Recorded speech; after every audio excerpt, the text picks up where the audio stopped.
Bienvenidos a un nuevo programa de Construyendo Futuro. Hoy contamos con la presencia de la doctora Mónica Vanegas. Ella es una política, abogada, catedrática, especializada en constitucionalista, experta en derecho electoral y en comunicación política, con énfasis en discurso, oratoria y debate. Directora de la Fundación Haciendo Ecuador y del Observatorio Nacional de la Participación Política de la Mujer.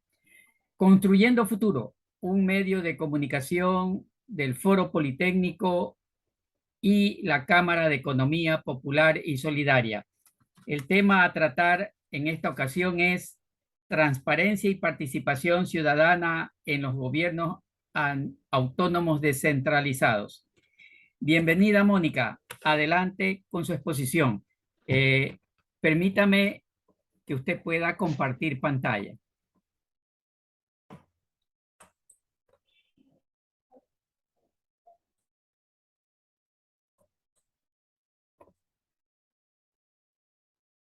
Adelante, Mónica. Puede compartir pantalla. Buenas tardes, estimado Alejandro, estimado Wilfrido, a todos quienes conforman este colectivo, el Foro Politécnico. Les agradezco precisamente por la invitación. Voy a compartir una presentación en PowerPoint. Quiero comentarles que justamente les voy a hablar desde mi visión de la participación ciudadana y el control social, desde la trayectoria que he podido tener en estos temas como activista ciudadana durante más de 25 años, luego haber estado durante 6 años como consejera y vicepresidenta del Consejo de Participación Ciudadana y Control Social, que es el organismo creado en la Constitución de Montecristi precisamente para promover la participación ciudadana y control social, y ahora desde el espacio que lidero, que es la Fundación Haciendo Ecuador. Quiero justamente hablar un poco de la fundación y de lo que hacemos para poner en contexto cómo creo que debe ser manejada la participación ciudadana y el control social para que tenga una real incidencia político-ciudadana, tanto en los tomadores de decisiones como en la satisfacción de los ciudadanos. Y creo que debe manejarse, digamos, de alguna manera, que es la siguiente. Como Fundación Haciendo Ecuador, nosotros somos una organización de la sociedad civil, una organización sin fines de lucro, que fuimos constituidos el 25 de enero del 2010 con acuerdo ministerial ante el Ministerio de Inclusión Económica y Social. Cuando fuimos constituidos fue antes del decreto 16, que las organizaciones de sociedad civil tuvieron algunos reparos, hubo algunos adeptos, otros detractores a estas normas que de cierta manera trataban de regular a las organizaciones de la sociedad civil, dicho sea de paso por algunos actores políticos, en una forma que no les daba libertad, autonomía e independencia para poder hacer su rol de control al poder político. Entonces, cuando creamos la fundación, lo hicimos con total libertad, porque incluso podíamos decidir cuáles eran estos márgenes de acción amplios de lo que podíamos hacer como ciudadanos. Y decidimos hacerlo con proyectos sociales y de incidencia político-ciudadana en temas de liderazgo, educación, democracia, justicia y emprendimiento, tratando de abarcar sobre todo lo que implica una educación cívica ciudadana. Creemos que la participación ciudadana se puede hacer desde marchas pacíficas, desde incidencia a través de tomarse por momentos no prolongados las calles o las plazas para pacíficamente pedir la reivindicación de un derecho. Pero claro está, nosotros nos manejamos en la lógica que toda reivindicación de derecho, por más legítima que sea, no implica que yo pueda afectar el derecho ajeno. Por tanto, empecemos diciendo que la fundación tiene muy claro lo que dice la Constitución, que ningún derecho puede implicar la paralización de servicios públicos, porque eso también es un derecho de todos los ecuatorianos. Entonces, basados en esa lógica, nosotros hemos decidido incidir en los tomadores de decisiones.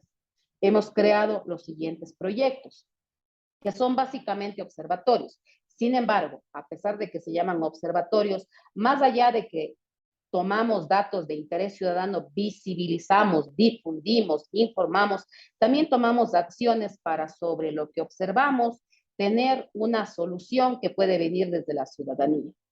Creamos, por ejemplo, un observatorio de la participación política de la mujer el 10 de diciembre del 2019, el primero en el país, cuyos 5 ejes son: primero, monitorear la violencia política de género; segundo, visibilizar a las mujeres que han llegado a cargos altos a nivel nacional e internacional; tercero, asesorar políticamente a las mujeres que quieren incursionar en política o que ya tienen un cargo político, ya sea por dignatarias de elección popular o por designación; y a su vez también el cuarto eje es capacitación con escuelas de formación política, que hacemos constantemente, actualmente con el Consejo Nacional Electoral; y el quinto eje es hacer una veeduría a las reformas electorales por la equidad de género, las últimas vigentes desde el 20 de febrero del 2020, desde el 3 de febrero del 2020.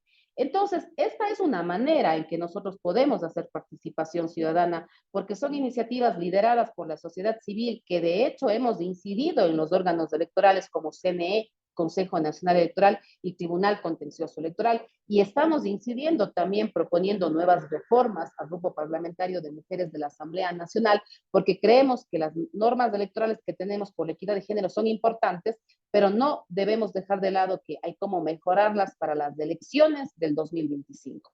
En la misma línea, tenemos un observatorio de la participación política de jóvenes, lo mismo que he hablado en el tema de mujeres, enfocado ya a jóvenes de 18 a 29 años, un observatorio electoral que no solamente se activa en época electoral, tiene un papel protagónico durante todo el año, porque hacemos un análisis de las reformas electorales y de los procesos electorales que se manejan con transparencia en los países de la región. Son muchas maneras en cómo uno puede incidir y hacer participación ciudadana. Tenemos un siguiente proyecto que es la plataforma de acceso a la justicia. Con este proyecto nosotros también tratamos de aportar a la capacitación de los defensores públicos y de los jueces que administran justicia como una incidencia desde la sociedad civil. Este proyecto de Aprender para Emprender es una comunidad también de empoderamiento económico para mujeres. Y finalmente el Observatorio Ciudadano por la Transparencia, al cual me voy a dedicar más en esta corta charla, es el que nosotros trabajamos conjuntamente con los GATS, con los gobiernos autónomos descentralizados, prefecturas, alcaldías, gobiernos parroquiales, porque incentiva la participación ciudadana, la ética pública, la transparencia, y hemos dado pasos también para implementar lo que se conoce como gobierno abierto. El siguiente tema que quiero comentar y que lo planteo en esta diapositiva son nuestras contrapartes. Nosotros como fundación hemos decidido trabajar con la cooperación internacional en forma exclusiva. ¿Por qué? Porque es la única manera de tener independencia y autonomía. Nosotros hacemos un control al gobierno de turno, ya sea en sus 5 funciones del Estado, y para eso no necesitamos estar financiados por las mismas organizaciones políticas ni por las mismas instituciones públicas. Necesitamos, en positivo, estar financiados por cooperantes internacionales que tienen sus lineamientos claros de respeto a la democracia, libertad de expresión, Estado de Derecho, participación ciudadana independiente, y que nos permiten tener esa libertad para incidir en las organizaciones. Las organizaciones que pongo en esta diapositiva son cooperantes como el National Endowment for Democracy, el Pan American Development Foundation, está el NDI y el IRI con sede en Washington, el Carter Center con sede en Atlanta. También tenemos el CIPE con sede en Washington, y la Fundación Alemana Heinz Sendel y el Fondo de la Embajada de Canadá en Ecuador para iniciativas locales. Quiero comentar esto porque estos cooperantes que se abren para apoyar a la sociedad civil están también trabajando en otras provincias. Y aquí yo quiero comentar algo que jamás dejo de decirlo. Yo soy cuencana viviendo 13 años en Quito, pero una de las metas que me he propuesto es llevar a estos cooperantes a otros lados del país, a Guayaquil, a Cuenca, Loja, Manta, Portoviejo, Pastaza, otras provincias, otros cantones, porque creemos que no podemos centralizar únicamente en la ciudad capital cuando la participación ciudadana es derecho de todos los ecuatorianos en sus múltiples territorios. Para eso nosotros también trabajamos con convenios de cooperación institucional, porque nuestra lógica de trabajo es liderar una iniciativa como sociedad civil, conseguir un fondo de la cooperación internacional, pero incidir en la toma de decisiones de una institución pública concreta. Por ejemplo, con el Consejo Electoral y el Tribunal Contencioso Electoral trabajamos en el Observatorio de Mujeres. Con la Corte Nacional de Justicia y la Defensoría Pública trabajamos en el proyecto de justicia. Con la Secretaría de Derechos Humanos hacemos temas de justicia y de participación de mujeres. Y recién, la semana anterior, firmamos un convenio con la Asamblea Nacional con la intención de apoyar como sociedad civil a que se fortalezcan las capacidades de legislación y fiscalización que la Asamblea tiene. Trabajamos con ejecutivo, legislativo, función judicial, trabajamos también con la función de transparencia y control social, con la función electoral, porque creemos que la manera más efectiva de incidir como ciudadanía es poder cabildear en el sentido propositivo de la palabra en las decisiones que ellos tomen. Y por eso ese es nuestra forma de trabajar. Tenemos convenios con universidades, la academia no puede quedar fuera. Cada vez que la gente se capacita, valora mucho que ese certificado tenga un aval universitario. Y claro, nosotros queremos hacer aquí una confusión de sociedad civil, gobierno central y gobierno provincial, cantonal y parroquial, además cooperación internacional, medios de comunicación y academia. Todos debemos poner el hombro cuando se trata de participación ciudadana y control social. Este es el proyecto, y aquí me voy aterrizando más al pedido de ustedes de hablar de la transparencia, el control social, la participación ciudadana, la ética pública en los GATS. Lideramos un proyecto denominado Ecuador Transparente, unidos por la anticorrupción y la transparencia en el Ecuador. Y lo hicimos a través del proyecto Observatorio Ciudadano por la Transparencia, con apoyo del Instituto Internacional Republicano. Y claro, nuestro objetivo era, como se puede ver aquí, promover medidas anticorrupción y el Estado de Derecho en Ecuador mediante las siguientes acciones. Primero, incrementar el apoyo público para acciones de anticorrupción a través de un mayor compromiso social. Y aquí quiero ser empática. El trabajo lo realizamos con sociedad civil, pero también con concejales y con alcaldes, porque finalmente ellos toman las decisiones sobre el uso de los recursos públicos, sobre la política pública y sobre los proyectos ciudadanos. Asistimos a los actores del gobierno, en este caso a los GATS municipales, sobre cómo implementar medidas de anticorrupción y que utilicen sobre todo los insumos generados por sociedad civil. Lamentablemente, y hay que decirlo, por el tema del confinamiento, por la pandemia del COVID-19, se perdió muchísimo de lo que se había avanzado con participación ciudadana. Porque la ciudadanía ya no podía asistir, por ejemplo, a una alcaldía, a una prefectura, a usar la silla vacía, a pedir que una propuesta ciudadana sea debatida por los concejales, por los alcaldes, por el prefecto, y que se tome decisiones que satisfagan los derechos ciudadanos. Entonces nos tocó idearnos el uso del Zoom, como lo estamos haciendo ahora, idearnos plataformas y usar la tecnología de forma propositiva, pero claro, ustedes dicen, podemos mandar una propuesta por mail, podemos hacer una propuesta por Zoom, podemos mandar una propuesta por la aplicación que pone a nuestra disposición la alcaldía, pero eso no es mejor que hablar directamente cara a cara con el ciudadano, con el alcalde, con el concejal. Y eso es algo que necesitamos recuperar. El día de hoy yo decía en una entrevista una frase que me acompaña durante mucho tiempo en la gestión pública que he podido realizar y en el activismo ciudadano, del escritorio al territorio. Los ciudadanos quieren gobiernos de cercanía, quieren ser escuchados, incluso yo decía, quieren ser abrazados, quieren ser tocados, y alguien me decía, esto suena romántico, parece una terapia emocional, pero definitivamente el ciudadano tiene que ser escuchado. Y por eso hay que salir ya justamente a poder escuchar ya en plazas públicas, en otros escenarios a los ciudadanos. Con este proyecto incrementamos la capacidad de sociedad civil para promover transparencia y mecanismos de anticorrupción.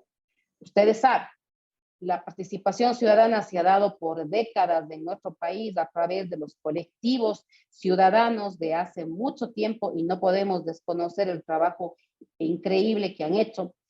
Pero fue la Constitución del 98 quien ya asumió algunos conceptos de rendición de cuentas, transparencia, anticorrupción. La Constitución del 2008 no solamente que asumió estos conceptos de participación ciudadana y que incluso somos uno de los pocos países que incluso le dio derechos a la naturaleza, sino que además nosotros pusimos en una constitución que algunos piensan que es bastante reglamentaria, prácticas y espacios concretos para ejercer esa participación ciudadana. Entonces hablamos de los cabildos populares, del uso de la silla vacía, los observatorios, las veedurías, y claro, artículos 100 y 101 hablan claramente de estos mecanismos de participación que no son solo líricos, porque hay viabilidad de llevarlos a la práctica en los GATS, en los gobiernos autónomos descentralizados. Entonces, lo que hicimos fue estas actividades. Volvimos a capacitar a los servidores públicos y a la sociedad civil en mecanismos de participación. Después de la constituyente de Montecristi en el 2008, en el 2009 enseguida se creó una ley del Consejo de Participación Ciudadana y Control Social y casi al mismo tiempo, 2009-2010, una ley de participación ciudadana. Algunos creerían que no era necesario tanta ley, pero nosotros creemos que cuando de derecho se trata, para pasar de lo lírico a la realidad, necesitamos no solamente que se declare el derecho, sino que nos den el mecanismo con rango constitucional para ejercer el derecho. Entonces, volvimos a hablar con estos municipios de participación ciudadana, control social, ética pública y el gobierno abierto. Ecuador es uno de los pocos países que hace 5 años aproximadamente suscribió este convenio internacional con la Organización de Gobierno Abierto y entendemos que el Ejecutivo anterior tomó algunas decisiones, muy pocas tal vez, para ya empezar a implementar el tema del gobierno abierto. Y ahora lo que intentamos es bajarlo a los GATS. Y más aún, que ustedes saben, estamos ya en una pre-campaña en donde tenemos que elegir nuevas autoridades el 5 de febrero del 2023 y seguramente los ciudadanos estarán esperando que a más de que las ofertas de campaña se propongan temas como empleo, regeneración o reactivación económica, derechos, tendrán que hablar del tema de anticorrupción y transparencia. Eso es algo que los ciudadanos siempre esperan, porque todo recurso público que no se maneja con transparencia implica más sectores empobrecidos.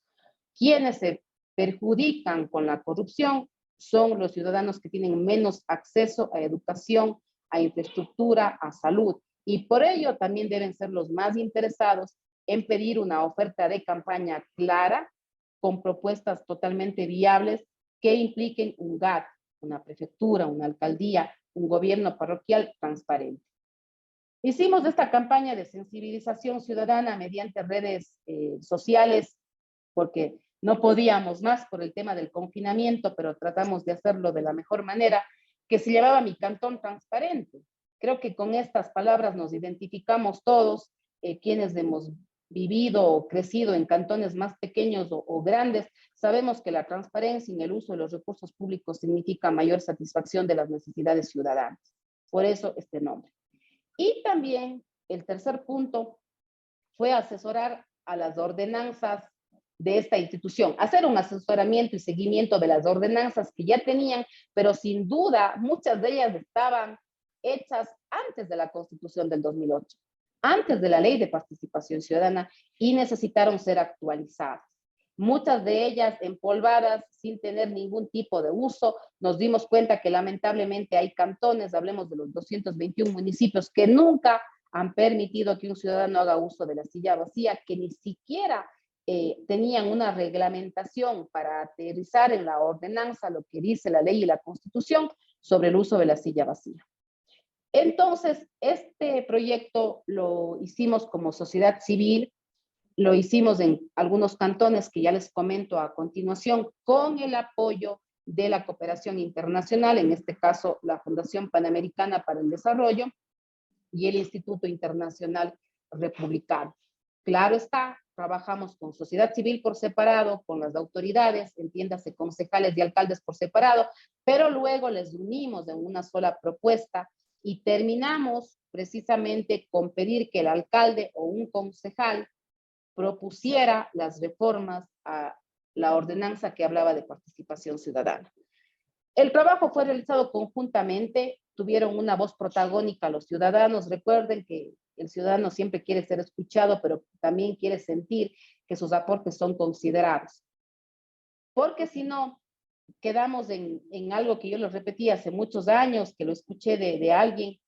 El ciudadano siente que si no yo participo, tú participas, él participa, nosotros participamos, vosotros participáis, ellos deciden. Y eso fue precisamente lo que nosotros tratamos de evitar en este proyecto, que los ciudadanos sientan que el artículo que ellos podían reformar, que la idea que ellos pedían que esté en este artículo, en este capítulo de la ordenanza, sea considerado e incluso tenga un discurso por parte del concejal, que era quien proponía estas reformas en la ordenanza. Llegamos a 7 provincias, llegamos a 10 cantones, queremos hacerlo después de las seccionales en otros cantones, en otras provincias, y tuvimos 20 capacitaciones, 250 servidores públicos y 800 ciudadanos de sociedad civil. Un número importante considerando que apenas fueron 10 cantones, pero fue también importante para nosotros porque efectivamente tuvimos que hacerlo a través de Zoom, porque lo hicimos, como lo dije, en el confinamiento. Asesoramos en 10 ordenanzas municipales. Y tuvimos aprendizajes como el tema de las veedurías ciudadanas, los observatorios, las defensorías comunitarias, los comités de usuarios, mecanismos ya conocidos que nosotros podemos repetir de memoria lo que significa cada uno, está en la Constitución, está en la ley, pero que no habían sido llevados a la práctica por alguna razón más que de desconocimiento, esperamos que no sea de mala fe. Entonces, nosotros en este sentido, queremos que este proyecto se pueda repetir, incluso abrimos las puertas para trabajar conjuntamente con ustedes porque estamos próximos a elegir estas dignidades el 5 de febrero del 2023. 23 prefecturas, 221 municipios, alrededor de 864 concejales urbanos, rurales 443, vocales de gobierno parroquial, que son más de 860 juntas, 4.109, y claro, los consejeros de participación ciudadana y control social. Entonces, en este proyecto que para nosotros fue importante, lo hicimos en Manta, Portoviejo, Cuenca, Loja, Quinindé, Esmeraldas, Atacames, Puyo, estoy justamente diciendo de memoria, Ambato, Riobamba, son los 10 cantones donde tuvimos la apertura de los alcaldes. Entonces, como ustedes ven, hablar de participación ciudadana y control social, tal vez no hay nada novedoso en lo que ya conocemos que dice la Constitución y la ley, pero claro está, lo que nosotros como sociedad civil debemos hacer es que esto se lleve a la práctica. Y seguramente esto debe estar en el discurso de los candidatos que quieren reelegirse en los cargos que ya ostentan o de los nuevos que quieren llegar a estas instancias de voto popular.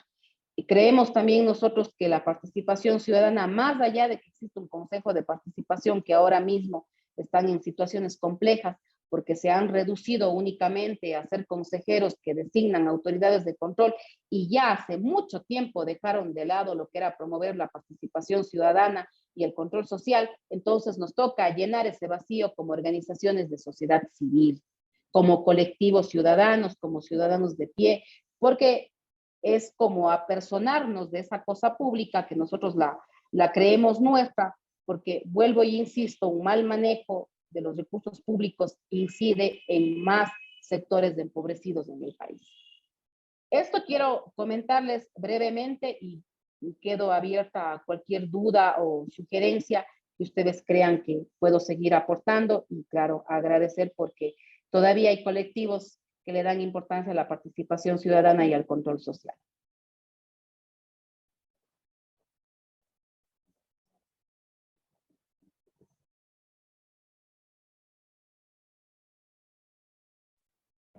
Gracias, Mónica. Excelente. Víctor.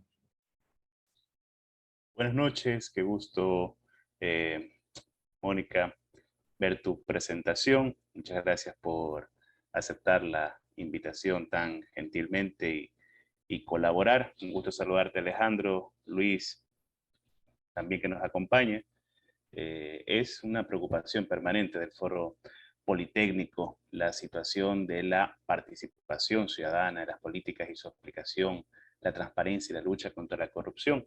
y celebro que podamos tener este primer encuentro, este primer acercamiento con la Fundación Haciendo Ecuador a través de ti, Mónica. Yo quería aprovechar para preguntarte, en tu experiencia, lo que estás haciendo, dirigiendo ahora desde la sociedad civil y bueno, con tu experiencia también académica y profesional, que es vasta y amplia en esta materia, ¿cuáles son buenas prácticas, buenos ejemplos, por ejemplo, de ordenanzas municipales que tú veas que han funcionado, de repente donde han podido asesorar en Puerto Viejo, en Manta o en ciudades grandes, no sé, la ordenanza de Quito, que valgan la pena como un referente, como para que las organizaciones sociales podamos revisarlas, conocerlas a profundidad y decir, oye, mira, eso es un buen ejemplo, funciona, ¿no?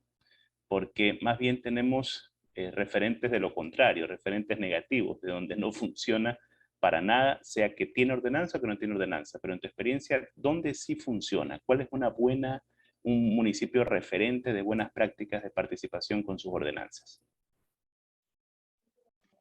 Yo creo que cuando yo di mis primeros pasos en el activismo ciudadano y busqué justamente información de dónde hay iniciativas ciudadanas que han sido tomadas en consideración por alcaldes, el primer ejemplo que salía a relucir era Cotacachi. Recuerdo que incluso fue motivo de premios a nivel nacional e internacional.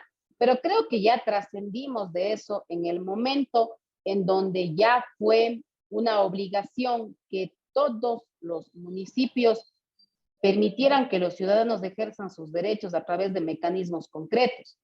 Por ejemplo, ahora cuando se quiere hacer la contratación de una obra pública, es una obligación que haya una veeduría ciudadana para que se transparente la contratación de esa obra pública con términos técnicos y con transparencia en el uso del recurso público.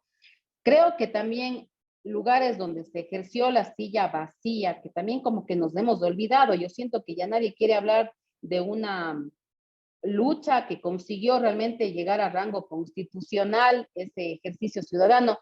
Se lo ha hecho de buena manera en Cuenca, también se lo ha hecho en Quito, en Guayaquil, en Manta. ¿Por qué? Porque son ciudadanos que no solo les dieron voz, les dieron voto y además ellos propusieron ordenanzas ciudadanas que fueron discutidas por los concejales y los alcaldes y que fueron aprobadas. En Quito hay, por ejemplo, una experiencia buena que era por este colectivo que quería que no haya más corridas de toros. Había otra importante iniciativa y ya creo que Quito, Cuenca se están convirtiendo en ciudades animalistas porque hubo ordenanzas que dan una protección efectiva a las mascotas y en este sentido creo que son cosas interesantes que podemos ver. Creo que también hay iniciativas buenas en Manta, hay bastante trabajo conjunto entre la ciudadanía que participe en el uso de la silla vacía. Sin embargo, vuelvo y repito, esto está quedando fuera del radar de otros municipios a pretexto de la pandemia. Y claro, también sabemos que a los ciudadanos no se les puede exigir participar cuando no tienen sus necesidades básicas satisfechas. Si no hay reactivación económica, si no hay acceso a un empleo bien remunerado y seguimos en el desempleo y en el subempleo, no puedo pedirle a un ciudadano que ese día depende de lo que trabaje para llevar las cosas básicas a su casa, que participe. Entonces, por eso es que la participación está siendo elitizada y solamente lo podemos hacer los de clase media o clase media alta, lo cual debería cambiarse, ¿no? Entonces, yo creo que ahorita no podemos hablar de más iniciativas, estimado Víctor, porque la pandemia nos volvió a foja cero en el tema de la participación. Creo que es momento de reactivar y de nuevo hacer una veeduría. ¿Qué municipio está permitiendo el uso de la silla vacía? ¿Qué municipio ha tomado en cuenta resultados de una veeduría para la contratación pública? Y el tema de los presupuestos participativos. Se han olvidado los municipios, cuando antes estábamos claros que los ciudadanos deberíamos decidir en qué queremos que se gaste el dinero público para que se priorice. Porque si yo necesito una escuela, no puedo aceptar que se gaste en una cancha, cuando también el deporte es importante, nos toca priorizar. Pero deberían ser los ciudadanos quienes decidan, ¿no? Entonces, me parece que aquí está un buen momento para nuevamente activarnos y trabajar conjuntamente en pedir que los mecanismos de participación se activen en los GATS.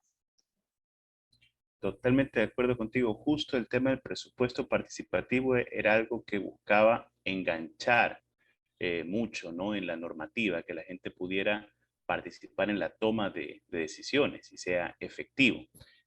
Nosotros como Foro Politécnico analizamos varias veces y tenemos como caso paradigmático justo el sistema de participación ciudadana del municipio de Guayaquil, que está vigente mediante una ordenanza bastante sui generis. Es una ordenanza que define, por ejemplo, ¿no?, que el presupuesto se aprueba de manera participativa en asamblea ciudadana. Fantástico. Pero te define quiénes conforman esa asamblea ciudadana. Y la conforman una serie de personas jurídicas, básicamente las conocidas fundaciones que funcionan acá en Guayaquil para prestar una serie de servicios encargados a ella. Y tiene otro elemento súper interesante, no sé si ha sido conocido o ha trascendido fuera de la ciudad, y es que en la ordenanza del sistema de participación ciudadana de Guayaquil se le da al alcalde o a la alcaldesa una representación del 51% en la asamblea.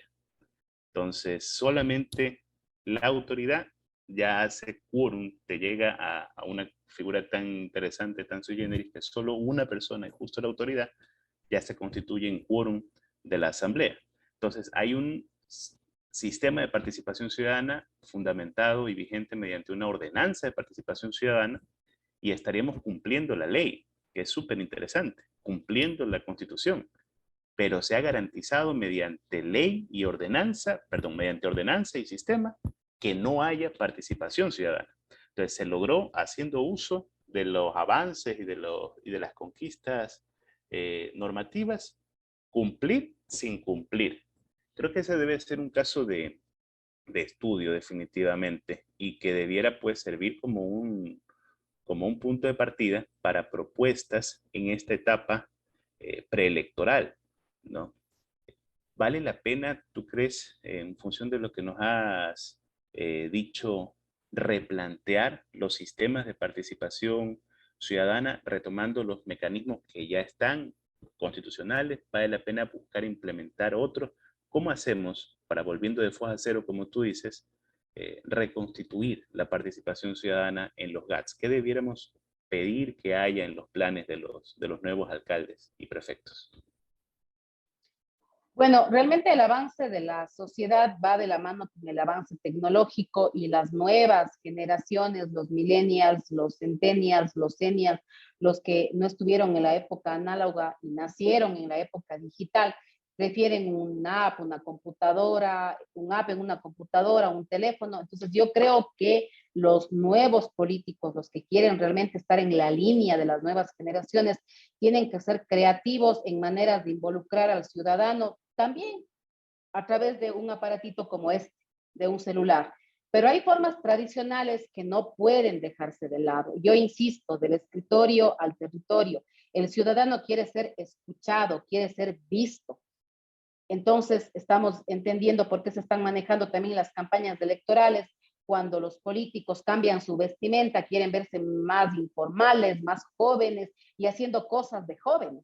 Entonces, este también sería un tema que debería considerarse, pero lo que no podemos dejar de lado son mecanismos tradicionales que también son importantes, como los cabildos populares, el hacer observatorios, el hacer vedurías, el uso de la silla vacía. Y es importante porque aquí, querido Víctor, hubo siempre un debate sobre quién usa la silla vacía, debe tener voz y voto o solo voz. Y hay municipios que se arriesgaron y le dieron al ciudadano también voto. Las ordenanzas deben ser revisadas, porque si realmente la mayor decisión recae sobre la institución pública, en este caso un GAT, estamos poniendo en riesgo la opinión de los ciudadanos, porque ahí vamos a caer en lo que yo dije hace un momento, que les hacemos participar, pero ellos son los que deciden. Entonces yo creo que estos son temas que hay que retomar, tiene que volverse a escuchar. Ahora que vamos a estar en campaña, a hacer foros donde los candidatos y candidatas hagan sus ofertas de campaña en temas claros, como ética pública, transparencia, anticorrupción, mecanismos de participación ciudadana, ¿cómo van a viabilizar? Y ojalá pongan eso en las ofertas de campaña que inscriben ante el Consejo Nacional Electoral, porque si no cumplen podemos acceder a la revocatoria del mandato, que también es un mecanismo de democracia directa. Por ejemplo, aquí tenemos 1 o 2 casos de revocatoria del mandato, pero en vez de defenestrar autoridades de una forma ilegal, que queda en duda y que luego la autoridad revierte el tema a través de acciones de protección, deberíamos hacerlo de una forma democrática, una revocatoria del mandato que significa te doy el mandato, no cumpliste, te retiro el mandato. Ahí estaríamos hablando de una democracia fortalecida que ejerce los mecanismos de participación. Ojalá podamos hacer algo conjuntamente, estimados Alejandro, Wilfrido, Víctor, para pedir que los GATS de nuestros cantones tengan una propuesta clara de participación ciudadana. Súper interesante lo que dices. Este mecanismo de la revocatoria justo era para poder garantizar, ¿no?, que se cumpla lo ofrecido durante la propuesta de campaña.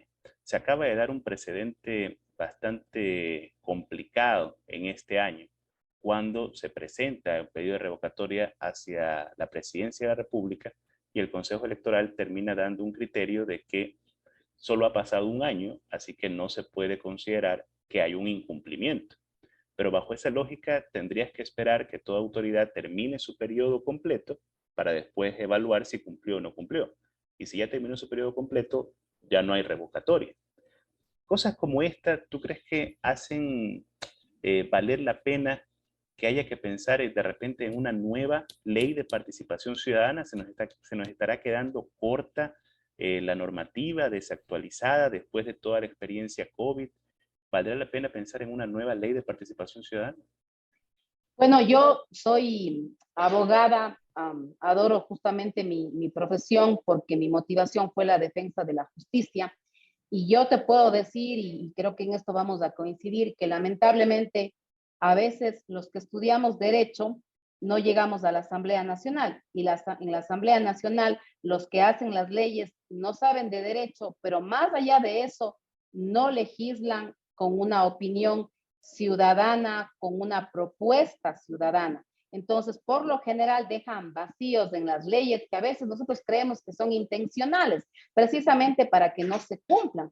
Porque claro, las que hacen las leyes son los legisladores que pertenecen a organizaciones políticas que también están durante años y décadas postulando para obtener el poder y no hay un relevo generacional, no hay un relevo de participantes en la política y claro está, los que hacen las leyes las hacen a su conveniencia. Nosotros fuimos críticos en algún momento cuando se pusieron muchos requisitos para el tema de la revocatoria del mandato, lo que hace inviable.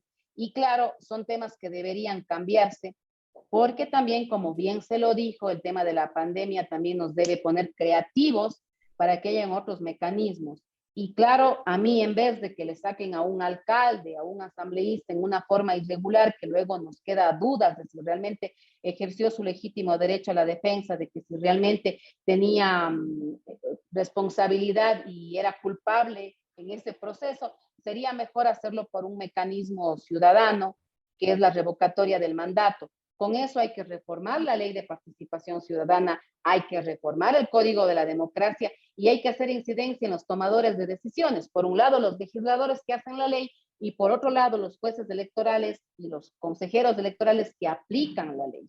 Entonces, yo creo que eso debería ser un tema que nuevamente esté en el discurso de los candidatos y de nosotros como organizaciones de sociedad civil, porque la participación ciudadana no va a pasar de moda nunca. Las democracias fortalecidas en los países desarrollados o en los países europeos se da precisamente por la cantidad y la calidad de consultas populares y de plebiscitos en donde al ciudadano también se le permite que se pronuncie directamente. Una verdadera democracia debe tener un vínculo claro entre una democracia representativa cuando elegimos al alcalde, al asambleísta, al presidente, pero también consolidar la democracia participativa, que es nadie me representa directamente, yo voy a las urnas y pongo sí o pongo no en una consulta popular. La democracia no pasa de moda, digo, la participación ciudadana no pasa de moda, me gusta Así ese mensaje. No sé, Alejandro, Luis, quisieran hacer alguna consulta aprovechando la presencia de Mónica. Es preocupante lo que se ha manifestado en el sentido de que si bien es cierto, hay la legislación para la participación ciudadana, no estaba aplicada totalmente, de acuerdo a los estudios realizados, y peor con lo de la pandemia que amortiguó esto. Y viene la inquietud. La masa, el pueblo, ¿cómo participa? ¿Quién lo organiza? La parte interesada, los partidos políticos, las agrupaciones políticas no pueden ser. ¿El Consejo de Participación Ciudadana está cumpliendo ese rol o no? ¿La ley le obliga a hacer a organizar la gente en cuanto a participación ciudadana o no? ¿Qué está fallando allí?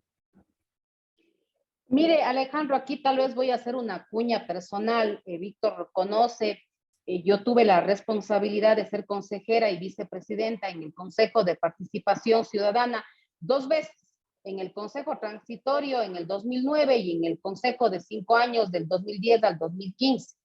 Nosotros designamos autoridades de control, temas que estuvieron en el debate público, que tuvimos críticas constructivas, que tuvimos adeptos, que tuvimos detractores, pero que fue una de las atribuciones que teníamos, que eran 12 en el artículo de la Constitución, que se resumen prácticamente en 3 atribuciones: designar autoridades de control, que lo hicimos, pero nosotros no olvidamos que también teníamos una atribución importante, que era receptar denuncias de presuntos actos de corrupción de los ciudadanos, que justamente eran presuntos actos de corrupción. Digo así porque nosotros no somos jueces para ya sancionar ni fiscalía ni contraloría, pero en ese momento los 7 consejeros promovíamos la participación y claro, eran los ciudadanos los que hacían investigación o nos hacían llegar denuncias para que los técnicos del consejo puedan investigar, y si habían indicios de responsabilidad penal, civil, administrativa, nosotros mandábamos los informes a Contraloría o a Fiscalía.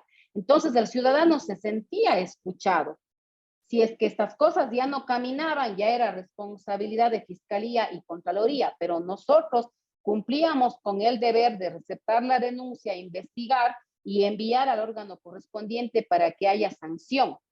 Eso no está haciendo el actual Consejo de Participación Ciudadana. Y tercero, la siguiente atribución: promover la participación ciudadana y el control social desde el Estado, que eso no quita que también lo hagan las organizaciones de la sociedad civil y los colectivos ciudadanos. Ellos justamente tienen un rol de cuestionar al poder, porque son colectivos y ciudadanos que están fuera de la institución pública, fuera del Estado, fuera del poder.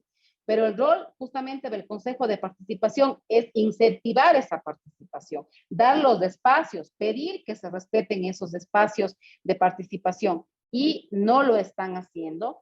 Y yo creo que eso realmente es algo que hay que ponerlo sobre la mesa, porque cuando el constituyente de Montecristi creó el Consejo de Participación, no lo hizo solamente para una responsabilidad política de elegir autoridades de control, que como alguien diría, esa es la cereza del pastel. ¿Qué pasa con los otros temas?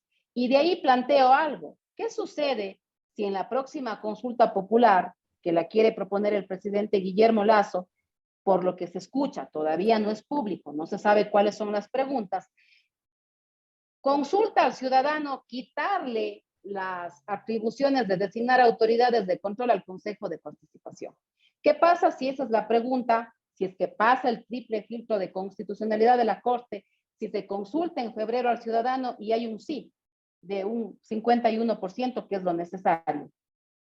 ¿Creen ustedes que realmente van a haber ciudadanos que quieran ser parte del Consejo de Participación porque tengan realmente esa convicción de que deben promover la participación ciudadana y control social? ¿O creen que realmente este organismo quedó para designar autoridades de control, que es como la parte política, el poder?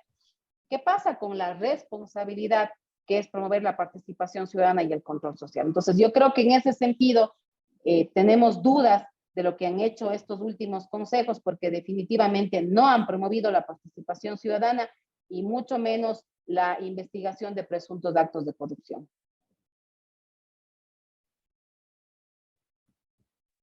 Doctora, una consulta. Buenas tardes. Yo creo que efectivamente que no, el Consejo de Participación no ha estado realizando este tipo de eventos en los que haya mayor participación de la ciudadanía. Justamente de quienes están actualmente quieren es que se elimine el Consejo de Participación. Le están haciendo juego al gobierno como para eliminar el Consejo de Participación. Y más bien, ¿cómo podríamos la sociedad civil ver de qué manera robustecer al Consejo de Participación? Las actuales dignidades que tiene, que están al frente del Consejo de Participación, creo que le están haciendo juego al gobierno de querer eliminar el Consejo de Participación Ciudadana. ¿Cómo podríamos nosotros como sociedad civil de alguna manera impedir o tratar de ver cómo de que esto no se llegue a ese efecto? Bueno, yo decía hace un momento que primero celebro que pueda haber una consulta popular en el sentido de que soy una total creyente de los mecanismos de democracia directa, como es una consulta, un plebiscito, porque el ciudadano directamente se pronuncia. Segundo, espero que las preguntas pasen el filtro de triple constitucionalidad por parte de la Corte Constitucional, que sean realmente preguntas que no incidan, que no sean inconstitucionales y que no estén realmente prohibidas en la ley o prohibidas en la Constitución. Pero además de eso, yo creo que lo único que podemos hacer es informar, porque la consulta popular suele ser un instrumento de medición de la popularidad y aceptación del gobierno de turno. Por eso es que los gobiernos optan por hacer consultas populares cuando sus índices de popularidad son altos, es decir, al inicio de su gestión.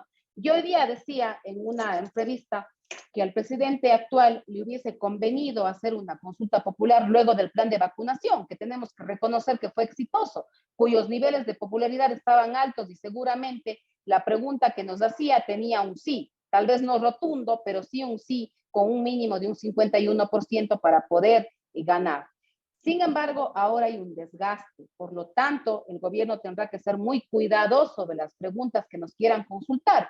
Yo creo que si nos consulta temas de seguridad o temas económicos que tengan que ver con una mayor accesibilidad al empleo, seguramente pueden ser abordados en forma propositiva, porque ahora, según las encuestas, los ecuatorianos de lo que más nos quejamos es de la falta de empleo, de la poca reactivación económica, de las pocas oportunidades económicas y además del tema de la inseguridad por la delincuencia organizada.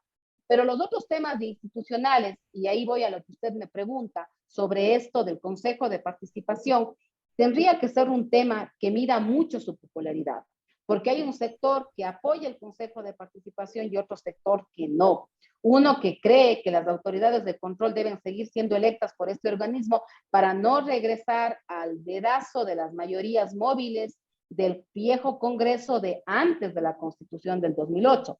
Pero hay algunos que creen que las autoridades que se han electo sí deben pasar por un filtro político, por un aval político. Y claro, sigue habiendo este debate de que el primer poder del Estado es la Asamblea con sus 137 asambleístas y que ellos tienen más legitimidad que el Consejo.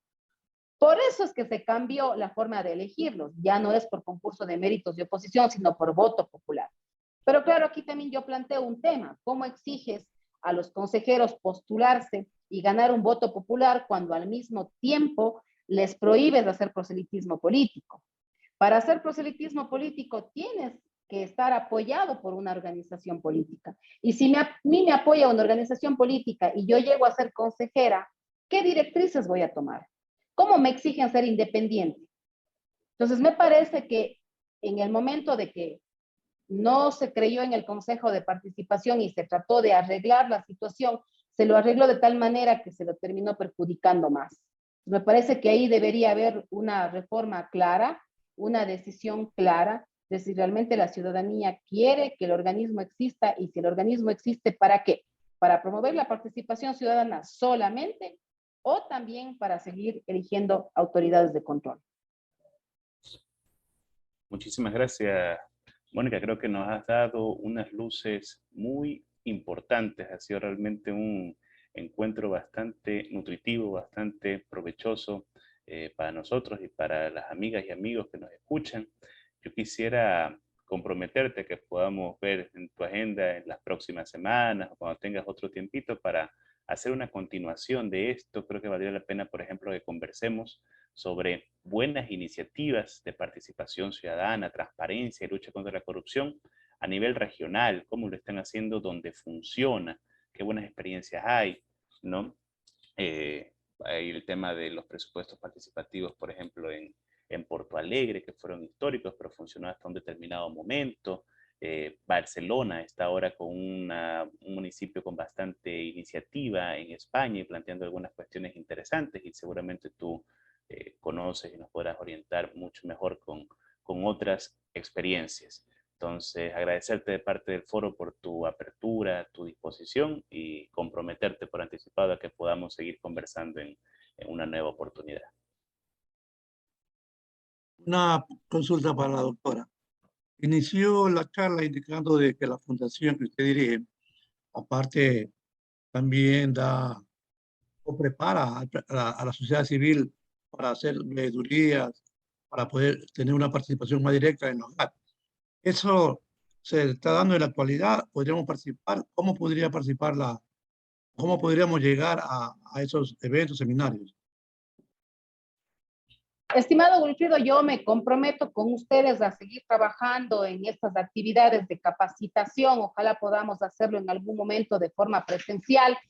Y claro, yo me quedo en contacto con ustedes cada vez que tengamos actividades de participación ciudadana y control social que sean de su interés.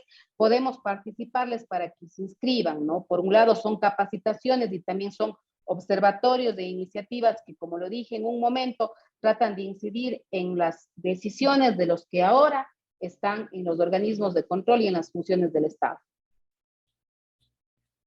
Ok, muchas gracias. Muchísimas gracias. Construyendo Futuro se satisface el haber contado hoy con la presencia de la doctora Mónica Vanegas en su exposición. Muchísimas gracias a todos por su presencia y participación.